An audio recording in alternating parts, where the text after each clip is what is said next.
வணக்கம் நேயர்களே, கடவுள் அருள் டிவி நேயர்களுக்கு லக்ஷ்மி நாராயணன் அன்பு வணக்கங்கள். இப்போ நாம் பார்க்க போகிறது வார ராசி பலன் 15ஆம் தேதியிலேருந்து 21ஆம் தேதி வரை எப்படி இருக்க போதான்னு பார்க்க போகிறோம். ஸோ எப்போதுமே சொல்கிறதாங்க, லக்னத்துக்கு பாருங்கள். ராசிக்கு பார்ப்பதோட லக்னத்துக்கு பார்க்க ரொம்ப பர்ஃபெக்டாக இருக்கும். உதாரணமாக ஒரு மகர லக்னம் விருச்சிக ராசினா நீங்கள் விருச்சிக ராசிக்கான பலன்களை பார்க்கறதோட மகர ராசிக்கான பலன்களை பார்க்க ரொம்ப பர்ஃபெக்டாக இருக்கும்.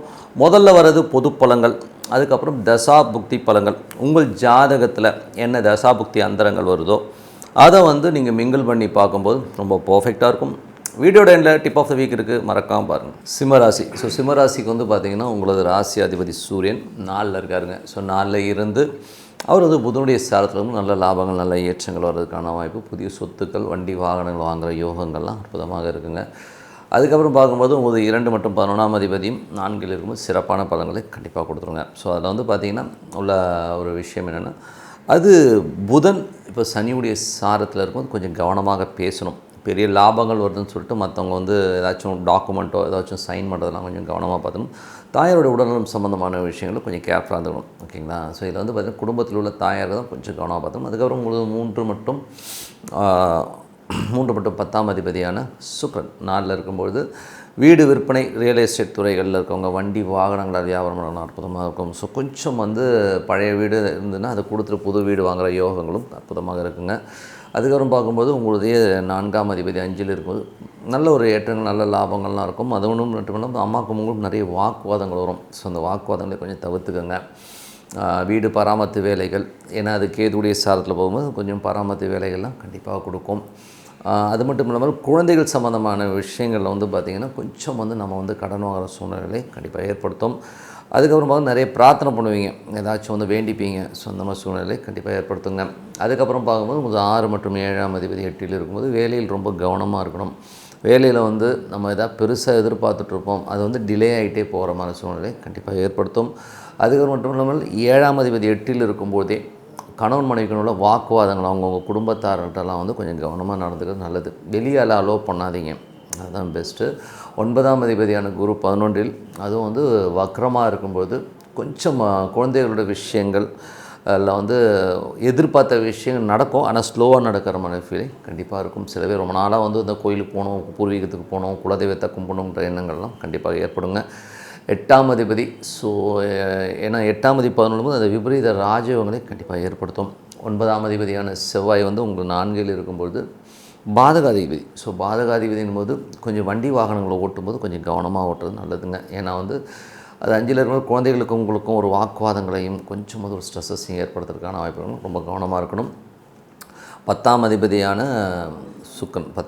சுக்கிரன் உங்களுக்கு 4ல் இருக்கும்போது தொழில் ரீதியான விஷயங்கள் நல்ல ஏற்றங்கள், ஒரு கம்ஃபர்ட் ஜோனாக போகிற மாதிரி சூழ்நிலைலாம் கண்டிப்பாக இருக்குங்க. ஸோ 3ஆம் அதிபதி 11ஆம் அதிபதி 4ல் இருக்கும்போது நல்ல வண்டி வாகனம், சொத்துக்கள் அமைவதற்கான வாய்ப்புகளும் ரொம்ப அற்புதமாக இருக்குங்க. ஸோ என்னை பொறுத்தவரை பார்த்திங்கன்னா இதுவரை பார்த்தது பொது பலன்கள். இப்போ பார்க்கும்போது தசாபக்தி பலன்கள். சிம்ம லக்னமாக இருந்து சூரியன் தசாபக்தி. சூரியன் பார்த்திங்கன்னா ஒரு 4ல் இருக்கார், அது புதனுடைய சாரத்தில் இருக்கும்போது புதிய சொத்துக்கள் அமைவது, வண்டி வாகனம் வாங்கிறதுக்கான யோகங்களை கண்டிப்பாக கொடுத்துருங்க. அது மட்டும் இல்லாமல் நல்ல ஒரு கம்ஃபர்ட் ஜோனில் இருக்கிற மாதிரி சூழ்நிலை கண்டிப்பாக இருக்கும். சிம்ம லக்னமாக இருந்து சந்திரன் தேசாவது. சந்திரன் உங்களுக்கு பெரிய முயற்சிகள், வண்டி வாகனங்களில் நல்ல ஒரு கம்ஃபர்ட்டான சூழ்நிலைகள், குழந்தைகள் சம்மந்தமான விஷயம், சிறப்பான யோகங்களை கண்டிப்பாக கொடுத்துருங்க. அதுக்கப்புறம் சிம்ம லக்னம் செவ்வாய் தேசாவது. செவ்வாய் 4ஆம் அதிபதி. ஸோ 4 மற்றும் 9ஆம் அதிபதி 5ல் இருக்கும் பொழுது என்ன மாதிரி விஷயங்களை பண்ணுவார் அப்படின்போது ஆன்மீக சுற்றுலா பயணங்களை ஏற்படுத்துவார். அது மட்டும் இல்லாமல் பார்த்திங்கன்னா உங்களுக்கு கொஞ்சம் வீடு சொத்துக்கள் சம்மந்தமான விஷயம், கொஞ்சம் லோன்ஸ் இருக்கும், அதை லோன் வாங்குற சூழ்நிலை, இல்லைனா குழந்தைகளுக்காக கொஞ்சம் லோன் வாங்குற சூழ்நிலை கண்டிப்பாக ஏற்படுத்துங்க. அதுக்கப்புறம் சிம்ம லக்னம் ராகு தேசம். ராகு 7ல் இருக்கார். ஸோ 7ல் இருக்கும்போது கொஞ்சம் கணவன் மனைவிகளோடு கொஞ்சம் வெடுக்கெடுக்குன்னு பேசுகிறது, கொஞ்சம் சின்ன சின்ன ஈகோ கிளாஷஸ் வரும், நான் தான் பெரிய ஆள் அப்படிங்கிற மாதிரி. ஸோ அதெல்லாம் கொஞ்சம் விட்டு கொடுத்து போங்க, அதெல்லாம் பார்ட் ஆஃப் கேம். அதுக்கப்புறம் சிம்ம லக்னமாக இருந்து குரு தசாபுத்தியந்திரங்கள். குரு 5, 8ஆம் அதிபதி 11 விபரீத ராஜயோகங்களை அள்ளி கொடுக்கும். ஆனால் வக்கரமார்களும் கொஞ்சம் ஸ்லோவாக நடக்கிற மாதிரி ஃபீலை கண்டிப்பாக கொடுக்கும். குழந்தைகளோட வளர்ச்சி அபரிதமாக இருக்கும். நடக்காதுங்கிற விஷயங்கள் திடீர்னு நடந்து முடிச்சிருக்கிறதுக்கான வாய்ப்புலாம் நல்லாயிருக்கு. பூர்வீகத்தில் ஏதாச்சும் சொத்துக்கள் பிரச்சனை, வழக்குகள் இருக்குன்னா இப்போ கொஞ்சம் உட்காந்து பேசினீங்கன்னா அது கிளியர் ஆகிறதுக்கான வாய்ப்புலாம் ரொம்ப நல்லாயிருக்கு. சிம்ம லக்னமாக சனி தசாபத்தினும் சனி வந்து 6 7ஆம் அதிபதி 8ல் இருக்கும்போது வேலையில் ரொம்ப கவனம் தேவை. கடன் சம்பந்தமான விஷயங்களில் ரொம்ப கேர்ஃபுல்லாக இருக்கணுங்க. கணவன் மனைவிக்கு பேச்சுவார்த்தைகளெல்லாம் வந்து கொஞ்சம் கவனமாக பேசிக்கிங்க, கொஞ்சம் எடுத்தெறிஞ்சு பேசிடுவீங்க.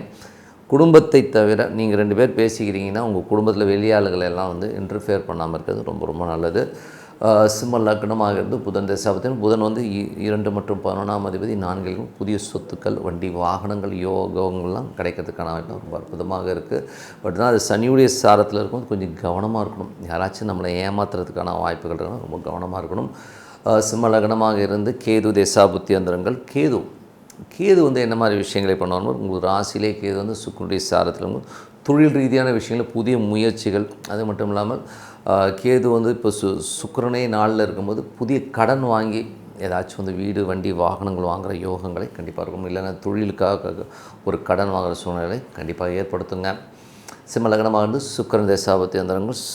சுக்கிரன் வந்து பார்த்திங்கன்னா ஒரு 3 மற்றும் 10ஆம் அதிபதி 4ல் இருக்கும்போது நிறைய பயணங்கள், பழைய சொத்துக்களை வைத்து புது சொத்துக்கள் வாங்குறதுக்கான யோகங்களை நம்ம அற்புதமாக தொழில் ரீதியான விஷயங்கள் உங்கள் முயற்சியில் ஒரு பெரிய வெற்றிகள் கிடைக்கிறதுக்கான இடம் ரொம்ப நல்லா இருக்குது.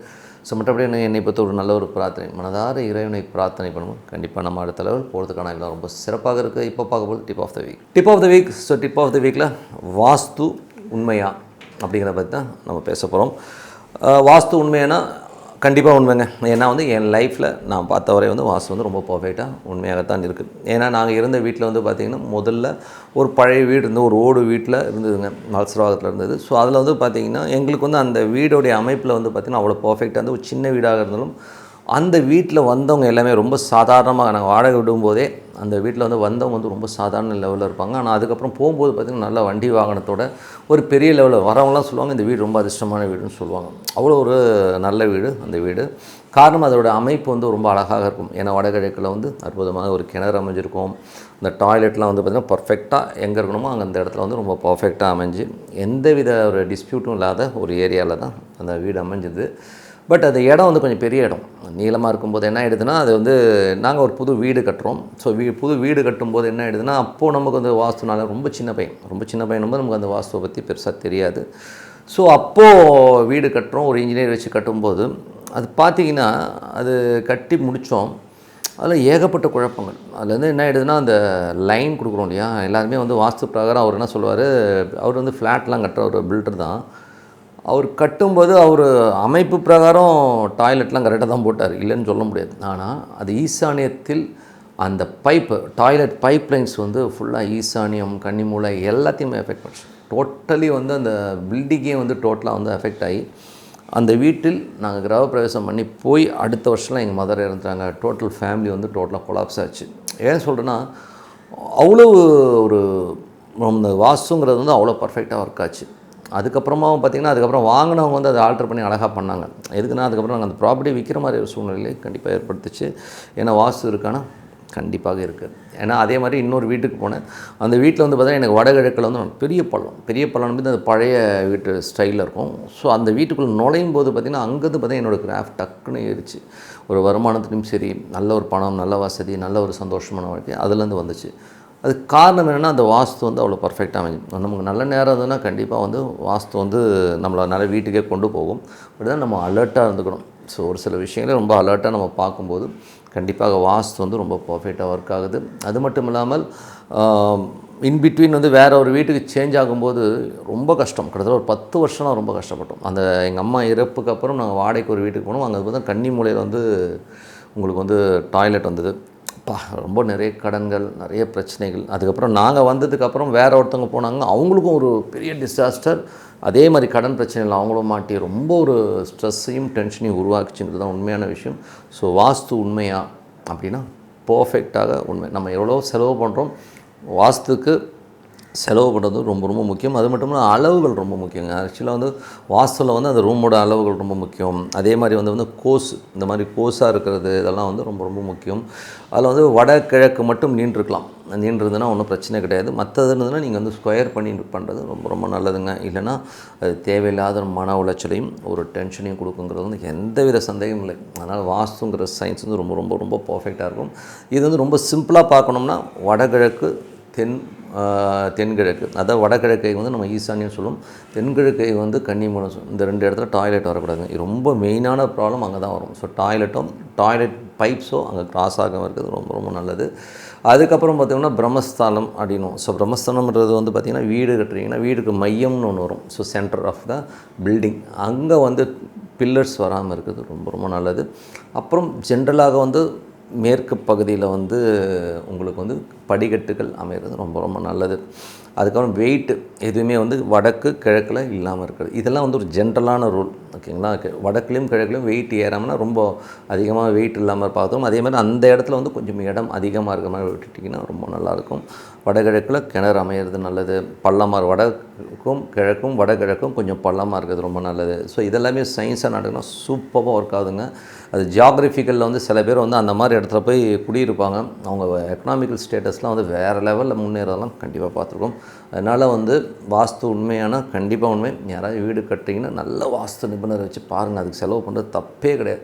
ஏன்னா ஒரு பர்ஃபெக்டான வீடு அமைஞ்சிச்சுன்னா அதுக்கப்புறம் குடும்பம் இல்லை, எத்தனையோ ஒரு பரம்பரையாக நீ வாழப்போகிற வீடு அற்புதமான வீடாக அமைய வாழ்த்துக்கள்னு சொல்லிட்டு உங்களிடம் விடைபெறுவது உங்கள் லக்ஷ்மி நாராயணன். நன்றி, வணக்கம்.